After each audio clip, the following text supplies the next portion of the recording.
Hey, everybody. Today, we're going to talk about a book that I recently read. Found it at my local used bookstore and picked it up on a whim because I like her. I like the content I see of her. There's a lot of like random videos that'll show up on my feed. There's a lot of kind of like esoteric, self-helpy people on YouTube, and I generally don't give them the benefit of the doubt. Some I do, and she's one that I do. We're talking about Dolores Cannon, and we're talking about this book, Between Death and Life.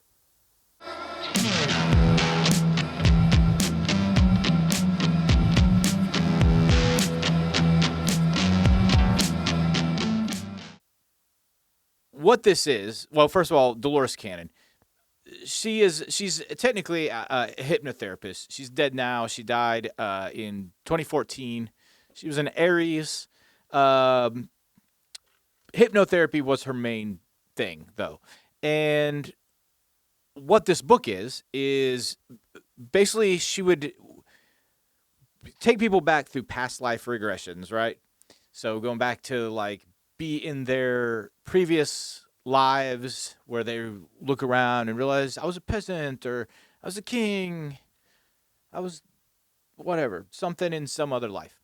Well, this book is a collection of interviews with people while they're under past life regression, where she regressed them to the point between lives. So where they were dead from one life and then reborn in another, the space between is where she would conduct these interviews. So it seems plausible that it could exist, but it also seems like it could be faked. It's not by her. I wouldn't say she would do that, but of people who just have, imaginations. But there were multiple interviews that had very similar results, very, very similar results, right down to like descriptions of things, descriptions of esoteric things. I'm assuming that these people she's interviewing don't know each other, but yet they just say so many similar things. So the basics of the findings, or that basically life is a learning mechanism for a tiered set of schools in the afterlife, where we elevate to different energy levels through learning about and working off the karma from the things that we do here while we're alive, learning about this life, and learning about existing in harmony with other energies, essentially. And I guess the connectivity between us as the same entity ultimately is I think the lesson that we're learning here. But again, that's kind of an oversimplification of the book itself. The idea is ultimately similar to many different religions. The idea of taking the karma, learning, and then evolving up to a higher level or a higher heaven or a higher place of afterlife existence in the energy field, in the Godhead. That's what I like to call it. Back to our creator, or rather our source that we came from. Or perhaps just some higher energy that we are trying to move to from our source. In any case, everybody in these interviews seems to describe it as a somewhat tiered system that you can move through by learning things here and learning things there. So it's just some things that are covered in the book. Karma, again, it's strictly evaluated in the afterlife, which I appreciate that. That's definitely something I believe. You can say, like, I believe your mind, your aim and your intention definitely aims what you're, by its very language, aims your intention. It pushes toward what you're trying to do with your life. But bad things happen to good people. Good things happen to bad people. Bad people can get lots of places by doing bad things. Karma is not so I hit you, you hit me back, as we think on Earth. This book seems to make a case, though it's kind of implicit, but I agree that karma is ultimately like figured out over there. You can accumulate it here, but it's figured out over there. Um, an interesting thing that they talk about in it is that the effects that cause bad that you cause in others, like bad effects you cause in others, can come back to karmically hurt you.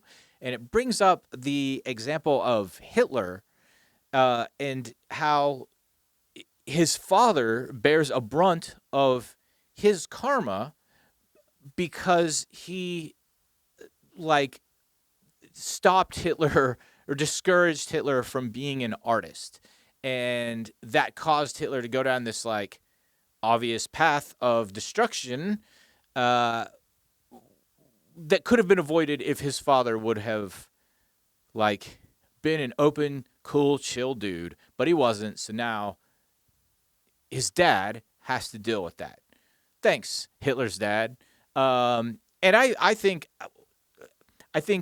as you'll see in this channel, I think people with the same birthdays have certain similar attributes. I'm going to tread lightly here because Hitler was born on April 20th, and I know several people with that birthday, and I think they're all pretty awesome people.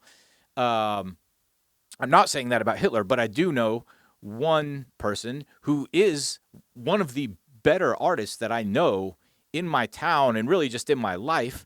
Really good artist, has that 420 birthday, same as Hitler. I just think about that, like, what if his father had discouraged that in him, and he was not this dude around town that is doing good works, but rather like entering politics, like, yeah, I don't know. It can go any way for anybody. And yeah, like, our behavior does affect the people around us. And at what point do we have to like take that into consideration for our own evolving evolution, our own evolution? Another thing they bring up in there is they talk about how the rawest form of soul, that's like fresh out of like the collective primordial moat of energy, of raw material. They call them the elementals. That seems to be a common term that moves through these interviews. The elementals. They're like the most basic form of soul, and when we experience them in this reality or in dreams, or I don't know, when we die, I don't know, when we experience them, humans, from our human perspective, we see these as demons. But this book makes me realize that they're just dumbasses and babies. They are the tiniest, like, less experienced, most ignorant, most greedy souls, because they're stupid, because they haven't learned anything, because they just formed, and they're just like me me me me me me me me me me me me. And anytime you see something that selfish, if you don't know it's a baby, and especially if you don't know it's even a creature, then it's a demon. But people, it's taking, and it just wants, and it's going to keep taking. But it's just a baby. So if you got demons, I don't know, treat them like babies. Be like, hey, shut the fuck up, baby demon. Because they evolve. They evolve. Somehow, when they learn their own lessons through trial and error, they evolve. And apparently, according to these interviews in this book, they turn into nature. They evolve into like trees and plants and things like that. And at that point, they then learn the lesson of like working as a collective, which takes them to their next evolution. So it's an early rooting out of that individual nature in those elementals, in those baby demons, the tiniest forms of creature that is created in the esoteric realms that we cannot see beyond ours, but we experience within the glut of the infinite. According to these interviews, when the elementals evolve into plants and animals, and they learn to work in groups, then their next evolution is actually into, this is weird to say, this is where I'm going to lose a lot of people. And I'm not saying, again, I'm trying to keep a little bit of skepticism for all this, but the next evolution, once they learn to work in groups as plants and animals, is into pixies and fairies and leprechauns, which then take care of the nature, which take care of what they were before they became those things. Two interviews mentioned like those things specifically, like leprechauns. Yeah, that's kind of crazy. But also, that even goes further into like domesticated animals, and they kind of touch on this idea, which you're going to hear me talk a lot more in these videos as they come. But the idea that animals have a collective soul, but then that collective soul goes back to an individualization process when we domesticate them, when we bring them in and kind of treat them like people, and that forms new circuits in them, and then their soul evolves so that they can come back as a higher being in their next incarnation, and blah blah blah blah blah. I've got a lot to say about that, but that is mentioned in the book, and I've not seen that explicitly stated anywhere. And one of the people interviewed in the book definitely talks about that. Aside from that, there's a really good analogy in the book for God. It compares God to rebar. It basically says that God is the rebar of our universe. That's like the pipey metal things that are used to like hold construction projects together. So pure God or energy or whatever is the highest level, but that's kind of like the lowest, since you would have no need for consciousness at the highest, nor do you at the lowest. The rebar that is God would be like the parts that stick through the physical, but at either end, you have this pull that essentially is and is not total consciousness. If it's at the complete top and it's all consciousness, that's the same as it being at the bottom with no consciousness, because it's all things going on at once, either way. So, yeah, it is really just a circle, I guess, and moving through the physical is where we're maneuvering through that rebar to be at some pull on either side, to emerge from it, return to it, I guess. I don't know. I just like the rebar analogy. Also, there's the idea of Jesus. They bring up Jesus in it. They raise a lot of questions of Jesus without dogma. They talk about how religion is somewhat problematic. That's a common thing in there. Some of her people in these interviews say that Christ was showing us injustice, but the salvation found in that is basically to not be unjust. Like that's the lesson. Is he's showing us, don't be like this. He's not saying like, I'm God and you need to honor me as God. He's saying like, I'm God, you're God. If we're both going to be God, then look what they're doing to me. Don't be like this.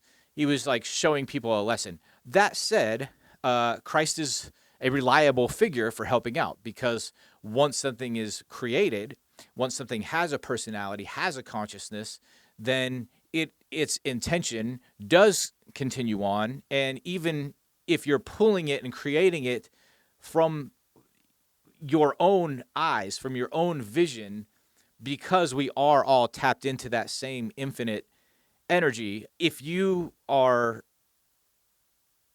stuck, if you're stuck in the afterlife and you're stuck cycling your own hell and you're stuck in a place that you can't escape from, if you believe in Jesus, Jesus will come help you. You can just say, Jesus, come help me. And if you believe, then you will create that, because everything over there is total pure creation all the time.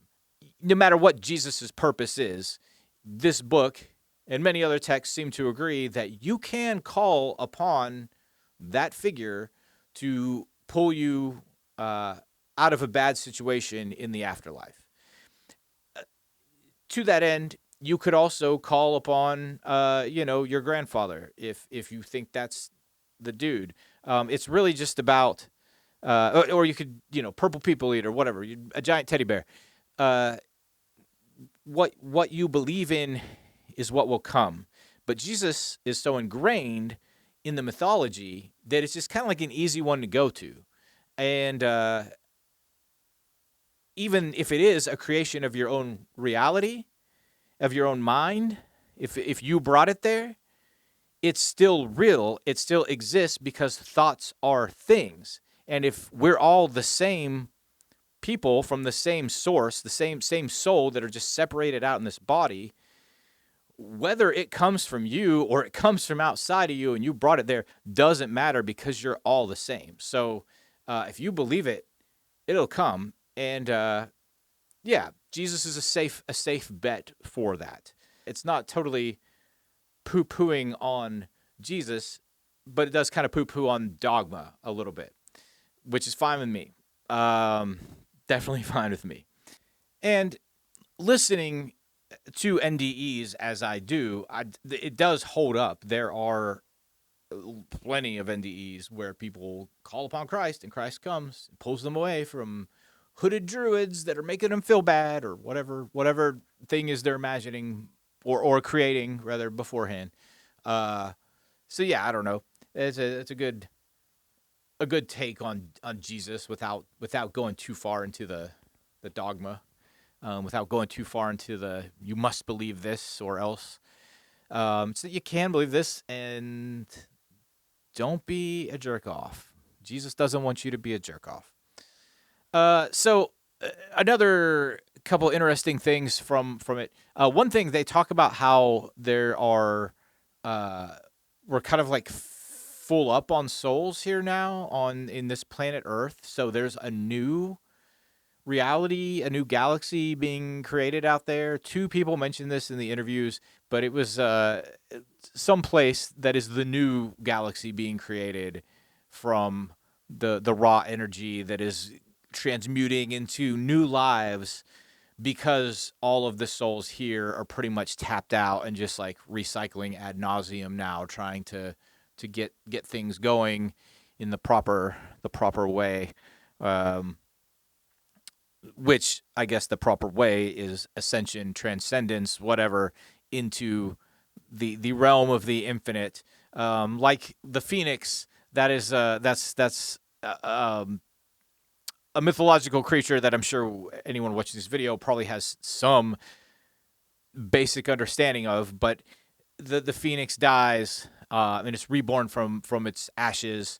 And then it dies again, and it's reborn from its ashes again. The phoenix keeps dying and dying and dying. We know the phoenix is reborn from his ashes, but we rarely talk about how the phoenix keeps being reborn and keeps being reborn and keeps being reborn faster and faster and faster until it is nothing but the fire, and it is nothing but pure energy, and it is that highest high. It is the infinite consciousness of all consciousness, therefore no consciousness or whatever. Which I think we are aspiring to. That's the point. And if we already hit a point in our evolution as people in this galaxy to become that pure fire, then what else is going to happen? What else can an infinite God do, or an infinite movement of energy do, than to move to another place and start a new one? Cool. Yeah, I'm with it. And I guess maybe we'll come back there at some point if we can't transcend into the infinite forever and blah, blah, blah, blah. Anyway, another thing that the book talks about. This is a weird one. Walk-ins. It talks about how bodies can switch souls. That when you get to a point where you either like complete your life's like destiny or whatever, or you just are sick of it and you want to be done with life, you can take a hike out of the body and another soul will come in and like finish out your life for you. And I assume that this is possible more often than we think, if we are truly all the same soul, that maybe we're all just walking in and out all the time. Maybe there isn't like a one consciousness per body. Maybe we're just flipping them all the time. Think about this. Think about like dressing up, just putting on a costume and becoming the thing. You become the thing. You get inhabited by whatever you are. If you're doing drag, then you have a confidence in a form that you're putting out that is not necessarily how you are. If you're 3 years old and you're dressing as a tiger, you're gonna be like row row, and like it is it a new soul in you? Is it pretend? Is pretend actually just the inhabitation of another version of yourself that's there all along, mixing with all the other versions of everyone, and you're just channeling it? I think it's in the Young book, the Red book by Carl Jung. He talks about, if you have the image of a thing, then you have half the thing. So, is the image as firm a definition as the experience? It's at least halfway there. I like the idea. It makes me feel like, how can we be alone? How can we ever really be alone or lonely if we're never alone? If we are all the same, just going through a revolving door here, essentially. And I don't know, the book is a little more, seems to push a little more of the mind that it is just of one or two souls that will inhabit through a lifetime. But I don't know. I think about Nathan Fielder. I think about The Rehearsal. If you've seen his show, The Rehearsal, season 1, the Nathan Fielder School of Acting, I think that's what he called it, where he basically just had everybody dress up as other people and like go examine like people in the world, working people doing their jobs, and like become them basically. But like he had someone else become him to teach the class, and he became this other guy, dressing as the guy, going to his house, going through his things essentially. Yeah, I really like that theme, that we are all just sharing a soul, which that's not explicitly what Nathan Fielder says, but it is kind of implied that the acting, the demonstration of the thing is the thing. It is the thing. Anyway, so I'm done. I think this is a good book for people who are fearing or questioning death. Once again, it is Between Death and Life by Dolores Cannon. Again, it's like it's a reliable consoler because multiple people say the same things about what happens when you die. If you watch NDEs like me and find some convincing aspects, some convincing conclusions you can draw based on their similarities, then I think you'll find that here to a very dense degree. It kind of paints a picture that is uniform across these interviews. So yeah. Anyway, that's that. Like and subscribe.